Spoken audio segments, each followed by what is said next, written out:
के समय स्वामीनाथन आयोग की रिपोर्ट आई थी 2006 में। उस रिपोर्ट में यह कहा गया था कि किसानों की लागत में 50% लाभ जोड़कर मिनिमम सपोर्ट प्राइस तय किया जाए।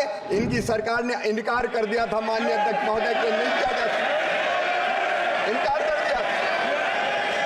मेरे पास दस्तावेज है माननीय अध्यक्ष महोदय, ये कैबिनेट नोट जो मैंने राज्यसभा के पटल पर रखा था, इनने माननीय अध्यक्ष महोदय साफ इनकार किया। इनके मंत्री कांतिलाल भूरिया थे। कैबिनेट नोट भी टेबल कर रहा हूं माननीय अध्यक्ष, जिसमें इन्होंने किसान के पीठ में छुरा घोंपते हुए कहा था 50% लाभ देकर कीमत निर्धारित नहीं की जा सकती है। हाथी के दांत जो खाने के और दिखाने के और है। नरेंद्र मोदी जी के नेतृत्व में कई गुना, माननीय अध्यक्ष महोदय, कई गुना एमएसपी के दामों को बढ़ाया गया है। एमएसपी की लीगल गारंटी को लेकर और जो 3 कृषि कानून आए थे उनकी वापसी को लेकर एक बड़ा आंदोलन हरियाणा, पंजाब में हुआ था।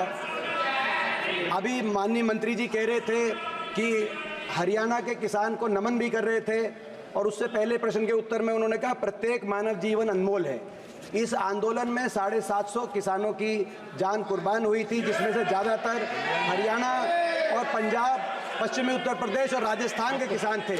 मैं माननीय मंत्री जी से प्रश्न पूछना चाहता हूं कि जब समझौता हुआ सरकार के साथ तो कहा गया कि इन किसानों की मदद की जाएगी, जो परिवार जिनके जीविका मंत्री जी लेने वाला व्यक्ति चला गया, मगर अभी तक उनमें नौकरी नहीं दी गई है। क्या सरकार सोच रही है कि इनको, इन परिवारों में रोजगार दिया जाएगा?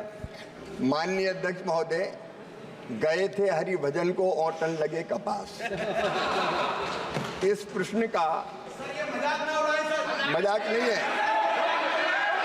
ये इस प्रश्न से संबंधित नहीं है। फिर भी माननीय अध्यक्ष महोदय, मैं ये कहना चाहता हूं। माननीय मंत्री जी जवाब दे रहे हैं। माननीय अध्यक्ष महोदय, मैं दृढ़ता के साथ कहना चाहता हूं, किसान कल्याण के लिए सरकार पूरी तरह से प्रतिबद्ध है, पूरी तरह से प्रतिबद्ध। और जहां तक आप बात कर रहे हैं किसान के कल्याण की, ये प्रधानमंत्री नरेंद्र मोदी जी के नेतृत्व की सरकार है। माननीय अध्यक्ष महोदय, आपके समय स्वामीनाथन आयोग की रिपोर्ट आई थी 2006 में, और उस रिपोर्ट में यह कहा गया था कि किसानों की लागत में 50% लाभ जोड़कर मिनिमम सपोर्ट प्राइस तय किया जाए। इनकी सरकार ने इनकार कर दिया था माननीय अध्यक्ष महोदय के नहीं किया जा सकता, इनकार कर दिया था।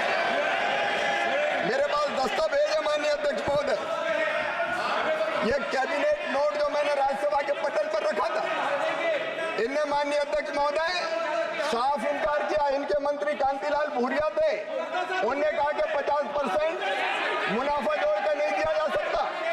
आदरणीय शरद पवार जी कृषि मंत्री थे, उन्होंने भी कहा कि नहीं दिया जा सकता, और माननीय अध्यक्ष महोदय थॉमस साहब ने भी कहा नहीं दिया जा सकता।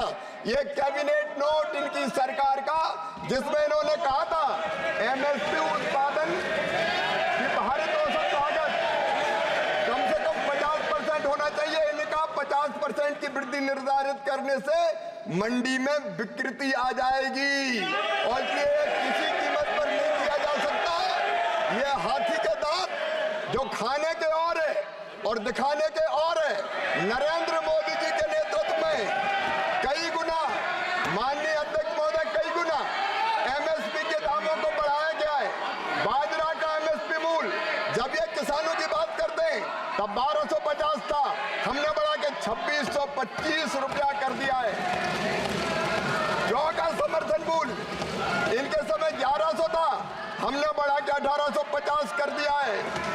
ज्वार हाइब्रिड 1500 से 3371, मक्का 1310 से 2225, धान 1345 से 2320, रागी 1500 से 4290, गेहूं 1400 से 2275, धान माननीय अध्यक्ष महोदय 55, खोपरावाल 5500 से 4750, और सुन लें उड़द, मसूर और तुअर जितनी किसान पैदा करेगा नरेंद्र मोदी जी की सरकार खरीदने का काम करेगी। आपके समय माननीय अध्यक्ष महोदय, आपके समय कितनी खरीदी होती थी मैं बताना चाहता हूँ। टेबल कर देना। दलहन की खरीदी, और मैं ये कैबिनेट नोट भी टेबल कर रहा हूँ माननीय अध्यक्ष, जिसमें इन्होंने किसान के पीठ में छुरा घोंपते हुए कहा था 50% लाभ देकर कीमत निर्धारित नहीं की जा सकती, और नरेंद्र मोदी जी की सरकार ने 50% लागत में मुनाफा जोड़ के मिनिमम सपोर्ट प्राइस तय किया। हमारी सरकार प्रतिबद्ध है किसान को ठीक दाम देने के लिए, उसमें हम कोई कसर नहीं छोड़ेंगे माननीय अध्यक्ष महोदय।